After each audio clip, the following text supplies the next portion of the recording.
ಇತಿಹಾಸ ಏನ್ರಿ ಕಟ್ಕೊಂಡು ಏನ್ರಿ ಆಗಬೇಕಾಗಿದೆ, ಯಾವುದೋ ಕಾಲದಲ್ಲಿ ಏನೋ ಆಗಿತ್ತು, ಈಗ ಯಾಕೆ ಅದು ಹಾಗೆ ಅನ್ನೋವಂಥ ಮಾತುಗಳನ್ನು ಕೂಡ ನಾವು ಕೇಳ್ತೀವಿ. ನಮ್ಮ ಪ್ರಚಲಿತ ಪ್ರಸಕ್ತ ಇತಿಹಾಸದ ಪಠ್ಯಪುಸ್ತಕಗಳಲ್ಲಿ ಇರೋದೆಲ್ಲದೂ ಕೂಡ ಸುಳ್ಳೇನೆ. ಇವತ್ತಿನ ಅಫ್ಘಾನಿಸ್ತಾನ್ ಮತ್ತು ಪಾಕಿಸ್ತಾನ ಏನಿದೆ ಅದೆಲ್ಲ ಆಗಿದ್ದು ಇತ್ತೀಚಿನ ಶತಮಾನಗಳಲ್ಲಿ. ಸಾವಿರಾರು ವರ್ಷಗಳಿಂದ ಅವೆಲ್ಲ ಸಾಂಸ್ಕೃತಿಕ ಭಾರತದ ಭಾಗ. ಸಾಂಸ್ಕೃತಿಕ ಭಾರತದ 40,000 to 50,000 ದೇವಾಲಯಗಳ ಒಂದು ಧ್ವಂಸ ಆಯಿತು ಹಾಗೆ ಅಂತ ಅರ್ಥಶಾಸ್ತ್ರ ಆಗ್ಬೋದು. ಅದಕ್ಕೆ ಮೂಲ ಭಾರತ, ಪ್ರಪಂಚದ ಈ ಜ್ಞಾನ ಶಾಖೆಗಳಿಗೆ ಮೂಲ ಭಾರತ. ನಮಸ್ಕಾರ. ವಿಶ್ವವಾಣಿ TV ಸ್ಪೆಷಲ್ ಯೂಟ್ಯೂಬ್ ವಾಹಿನಿಯ ಎಲ್ಲ ವೀಕ್ಷಕ ಬಂಧುಗಳಿಗೆ ನಮಸ್ಕಾರ.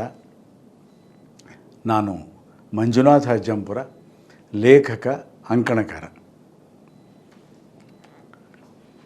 ಇತಿಹಾಸಕ್ಕೆ ಸಂಬಂಧಪಟ್ಟ ಹಾಗೆ ಇನ್ನೂ ಕೂಡ ಪರ್ಟಿಕ್ಯುಲರಾಗಿ ಹೇಳೋದಾದರೆ, ಇತಿಹಾಸ ರಚನಾಶಾಸ್ತ್ರಕ್ಕೆ ಸಂಬಂಧಪಟ್ಟ ಹಾಗೆ ಕೆಲವು ಸಂಗತಿಗಳನ್ನು ಹಂಚ್ಕೋಬಹುದು. ಏನಿದು ಇತಿಹಾಸ ರಚನಾಶಾಸ್ತ್ರ ಅಂತ ಹೇಳಿದ್ರೆ, ಇತಿಹಾಸವನ್ನು ರಚನೆ ಮಾಡಬೇಕಾದ್ರೆ, ಪಠ್ಯಪುಸ್ತಕಗಳ ರಚನೆ ಮಾಡಬೇಕಾದ್ರೆ ಯಾವ ಪರಿಕಲ್ಪನೆಗಳನ್ನು ನಾವು ಗಮನದಲ್ಲಿಟ್ಕೋಬೇಕು ಹಾಗೆ ಅಂತ. ಇಲ್ಲಿ ಒಂದು ಮಾತು ನೆನಪಾಗುತ್ತೆ. ಇತಿಹಾಸ ಏನ್ರಿ ಕಟ್ಕೊಂಡು ಏನ್ರಿ ಆಗಬೇಕಾಗಿದೆ, ಯಾವುದೋ ಕಾಲದಲ್ಲಿ ಏನೋ ಆಗಿತ್ತು, ಈಗ ಯಾಕೆ ಅದು ಹಾಗೆ ಅನ್ನೋವಂಥ ಮಾತುಗಳನ್ನು ಕೂಡ ನಾವು ಕೇಳ್ತೀವಿ.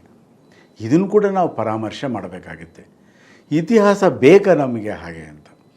ಇವತ್ತು 21ನೇ ಶತಮಾನದಲ್ಲಿ 2024ರಲ್ಲಿ ಕೂಡ ಇಡೀ ಜಗತ್ತನ್ನು ನೋಡಿದಾಗ ಯಾವ ರೀತಿ ಹಿಂಸೆ ತಾಂಡವವಾಡ್ತಾ ಇದೆ, ಯಾವ ರೀತಿ ಯುದ್ಧಗಳು ನಡೆಯುತ್ತೆ, ಇದೆಲ್ಲ ನಮಗೆ ಗೊತ್ತಾಗುತ್ತೆ. ಯುದ್ಧಗಳ ಬೇರೆ ಬೇರೆ ರೂಪಗಳಲ್ಲಾಗ್ತಿರೋದು ಕೂಡ ಗೊತ್ತಾಗ್ತಾ ಇರುತ್ತೆ.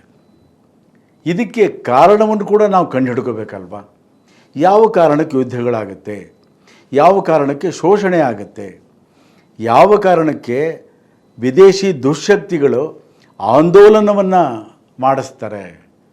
ಬಾಂಗ್ಲಾದೇಶ ಆಗ್ಬೋದು, ಶ್ರೀಲಂಕಾ ಆಗ್ಬೋದು, ಭಾರತದಲ್ಲಾಗ್ಬೋದು, ಇನ್ನು ಬೇರೆ ಬೇರೆ ದೇಶಗಳಲ್ಲಾಗ್ಬೋದು. ಇದಕ್ಕೆ ಮೂಲ ಕಾರಣವನ್ನು ನಾವು ಹುಡುಕಬೇಕಾದ್ರೆ ಅಲ್ಲಿ ನಮಗೆ ಇತಿಹಾಸದ ಒಂದು ಆಯಾಮ ಬಹಳ ಮುಖ್ಯ ಆಗುತ್ತೆ. ಕಳೆದ ಒಂದು 100 ವರ್ಷಗಳಲ್ಲಿ ನಾವು ಗಮನಿಸಿದಾಗ ಗೊತ್ತಾಗುತ್ತೆ, ಭಾರತದ ಇತಿಹಾಸ ಪಠ್ಯವನ್ನು ಬ್ರಿಟಿಷರು, ಕಮ್ಯುನಿಸ್ಟರು ಮತ್ತು ಅಲಿಗಢ ಯೂನಿವರ್ಸಿಟಿಯ ಜಿಹಾದಿಗಳು ಯಾವ ರೀತಿ ನಾಶ ಮಾಡಿದ್ರು ಹಾಗೆ ಅಂತ. ಅದ್ಭುತವಾದ ಪರಂಪರೆ ನಮ್ಮದು, ಅದ್ಭುತವಾದ ಶಿಲ್ಪಕಲೆ, ಸಂಗೀತ, ಸಾಹಿತ್ಯ ನಮ್ಮದು. ನಳಂದ ಒಂದೇ ಕಡೆ 90 ಲಕ್ಷ ಗ್ರಂಥಗಳಿದ್ವು ಅಂತ ಹೇಳಿದ್ರೆ, ಇಡೀ ಭಾರತದಲ್ಲಿ, ಸಾಂಸ್ಕೃತಿಕ ಭಾರತದಲ್ಲಿ ಎಷ್ಟಿತ್ತು ಆ ಸಾಹಿತ್ಯದ ಸಂಪತ್ತು, ಸಾಂಸ್ಕೃತಿಕ ಸಂಪತ್ತು, ದೇವಾಲಯಗಳು. ಇದನ್ನು ನಾವು ಅರ್ಥ ಮಾಡ್ಕೋಬೇಕಾಗಿದೆ. ಆವಾಗ ಯಾಕೆ ಹೀಗಾಗಿತ್ತು, ಹಿಂದೆ ಏನಾಯಿತು ಅನ್ನೋದನ್ನು ಕೂಡ ನಾವು ಅರ್ಥ ಮಾಡ್ಕೋಬೇಕು. ಈಗ ಏನಾಗ್ತಾ ಇದೆ ಅನ್ನೋದನ್ನು ಕೂಡ ನಾವು ಅರ್ಥ ಮಾಡ್ಕೋಬೇಕು. ನಮ್ಮ ಪಠ್ಯಪುಸ್ತಕಗಳನ್ನು ನೋಡಿದಾಗ ಯಾರ್ದು ಗೊತ್ತಾಗುತ್ತೆ, ಮೊಘಲರದ್ದು, ಖಿಲ್ಜಿಗಳದ್ದು, ಬ್ರಿಟಿಷರದ್ದು ಹಾಗೆ ಅಂತ. ಎಂಥ ದುರಂತ ನೋಡಿ. ಯಾವ ಬ್ರಿಟಿಷರು ಭಾರತದ ಕೃಷಿಯನ್ನು, ಉದ್ಯಮಗಳನ್ನು, ಶಿಕ್ಷಣ ವ್ಯವಸ್ಥೆಯನ್ನು ಸಂಪೂರ್ಣ ನಾಶ ಮಾಡಿದ್ರೋ, ಈ ಒಂದು ದೇಶವನ್ನು ದರಿದ್ರ ದೇಶ ಮಾಡಿದ್ರೋ, ಅವರು ನಮಗೆ ಒಂದು ರೀತಿ ಬೆಳಕನ್ನು ಕೊಟ್ಟವರು, ಜ್ಞಾನದ ಬೆಳಕನ್ನು ಕೊಟ್ಟವ್ರು ಯಾರು? ಬ್ರಿಟಿಷರು. ಇಲ್ಲಿ ಆಸ್ಪತ್ರೆಗಳನ್ನು ಮಾಡಿದವರು ಯಾರು? ಬ್ರಿಟಿಷರು. ಇಲ್ಲಿ ಪ್ರಜಾಪ್ರಭುತ್ವವನ್ನು ಒಂದು ರೀತಿ ಸ್ಥಾಪನೆ ಮಾಡಿದ್ದ್ಯಾರು? ಬ್ರಿಟಿಷರು. ಇದನ್ನು ನಾವು ಪ್ರಶ್ನೆ ಕೇಳದೆ ಒಪ್ಕೊಳ್ತಾ ಹೋದರೆ ಹೇಗೆ, ನಿಜವಾ ಹಾಗೆ ಅಂತ. ಇಲ್ಲಿ ಶಿಕ್ಷಣ ವ್ಯವಸ್ಥೆ ಹೇಗಿತ್ತು ಅದನ್ನು ಕೂಡ ಅರ್ಥ ಮಾಡ್ಕೋಬೇಕಾಗತ್ತೆ. ನಮ್ಮ ಪ್ರಚಲಿತ ಪ್ರಸಕ್ತ ಇತಿಹಾಸದ ಪಠ್ಯಪುಸ್ತಕಗಳಲ್ಲಿ ಇರೋದೆಲ್ಲದೂ ಕೂಡ ಸುಳ್ಳೇನೆ, ವಿಕೃತವಾದ್ದೇನೆ. ಇದನ್ನು ನಾವು ಗಮನಿಸಬೇಕಾಗತ್ತೆ. ಏನು ಮಾಡಿದ್ರು, ಭಾರತೀಯರು ಏನು ಮಾಡಿದ್ರು, ಇದರ ವಿವರಗಳೇ ಸಿಕ್ಕೋದಿಲ್ಲ.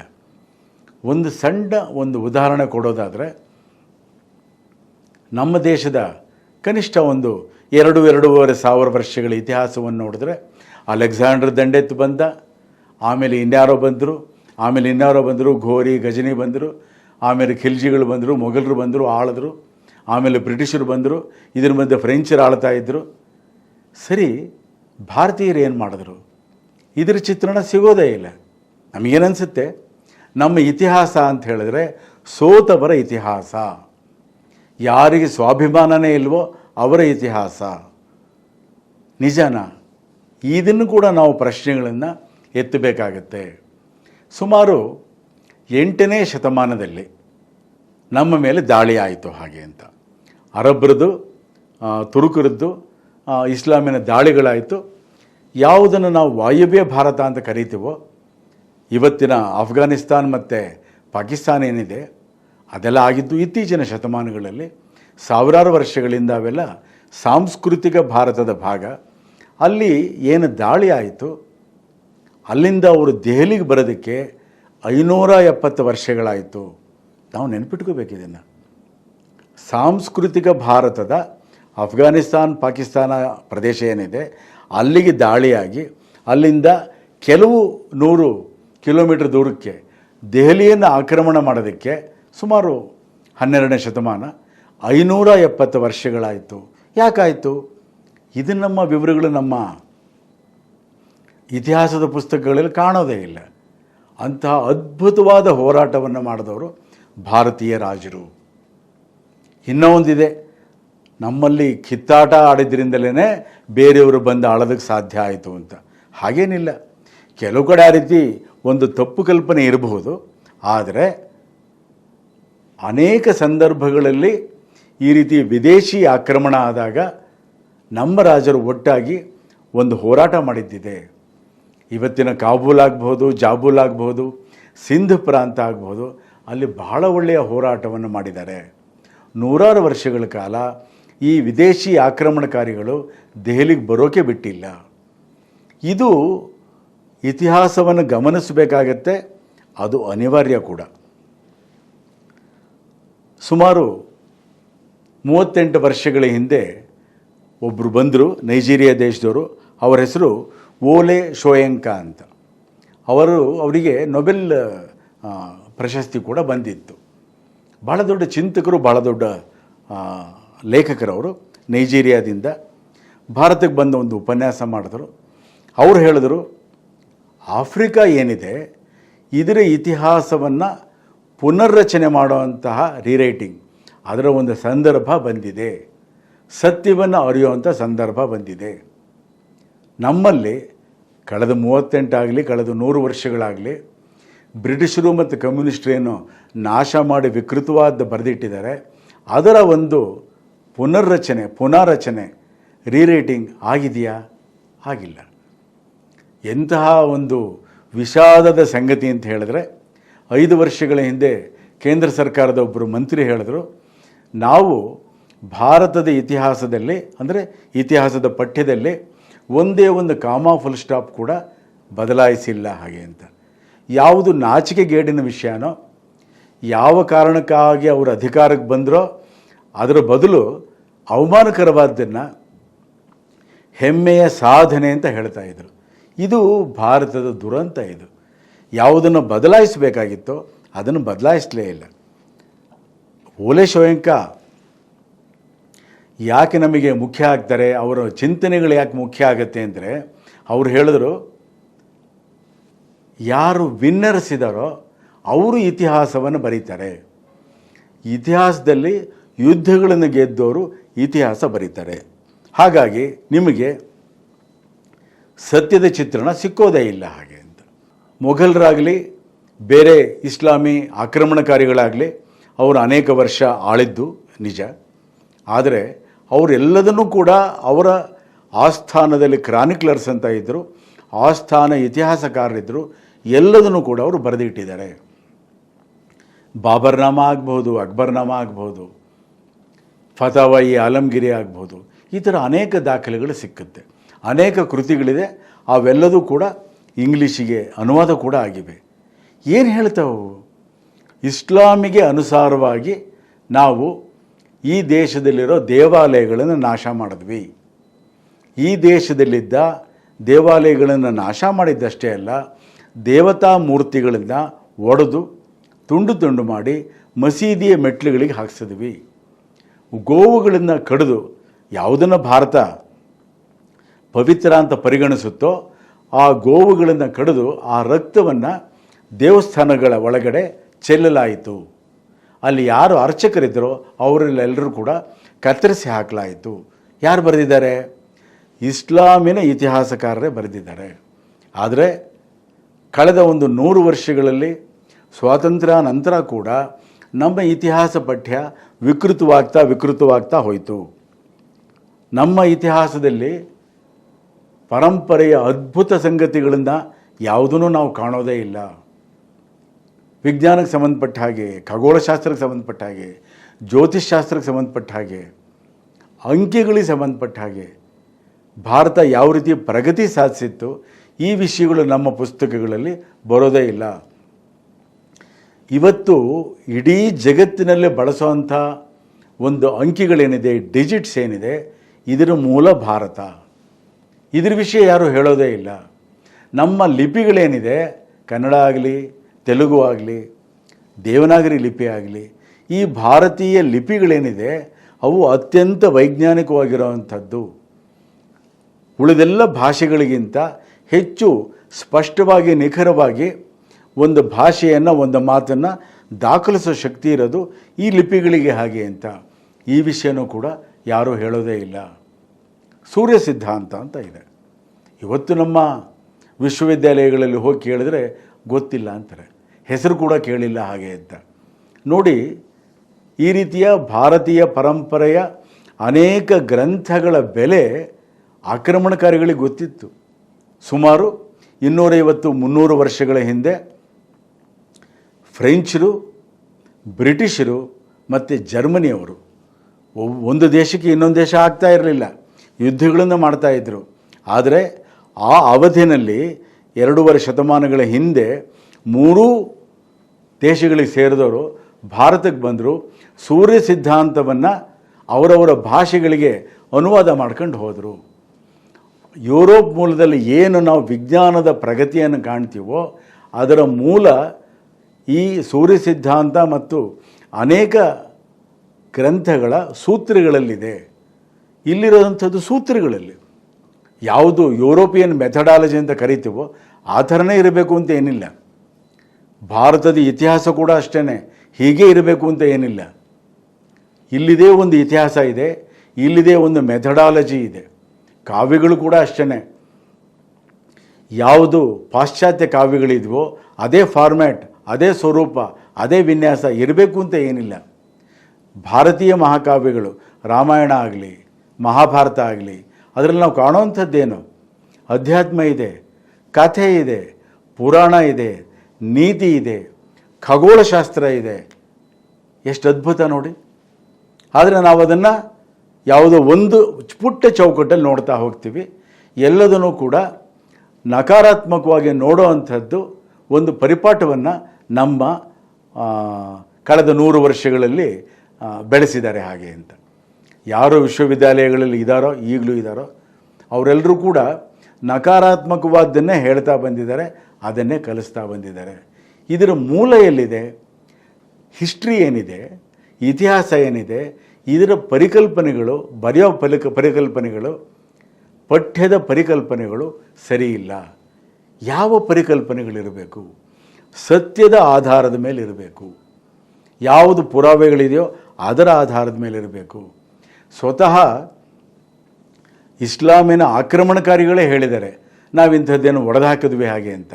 ಆದರೆ ಅದೆಲ್ಲದನ್ನು ಕೂಡ ನಮ್ಮ ಪುಸ್ತಕಗಳಲ್ಲಿ ಮರೆಮಾಚಲಾಯಿತು. ಏನು ಮಾಡಿದ್ರು ಇವರೆಲ್ಲ ಅಂತ ಹೇಳಿದ್ರೆ, ಇಲ್ಲಿ ಒಂದು ಸಿಸ್ಟಮ್, ಒಂದು ಪದ್ಧತಿಯನ್ನು, ವ್ಯವಸ್ಥೆಯನ್ನು ಮೊಘಲರು ತಂದರು. ಸಂಗೀತ ಮೊಘಲರು ತಂದರು. ನಿಜನಾ? ಅವರ ಮೂಲದಲ್ಲೆಲ್ಲಾದರೂ ಕೂಡ ಸಂಗೀತ ಇದೆಯಾ? ಅಥವಾ ಸಂಗೀತದ ವಿವಿಧ ಪ್ರಕಾರಗಳಿಗೆ ಭಾರತವೇ ಮೂಲನ? ಮಾರ್ವ ರಾಗ ಇದೆ, ಮಾರ್ವ ಪ್ರದೇಶದ್ದು.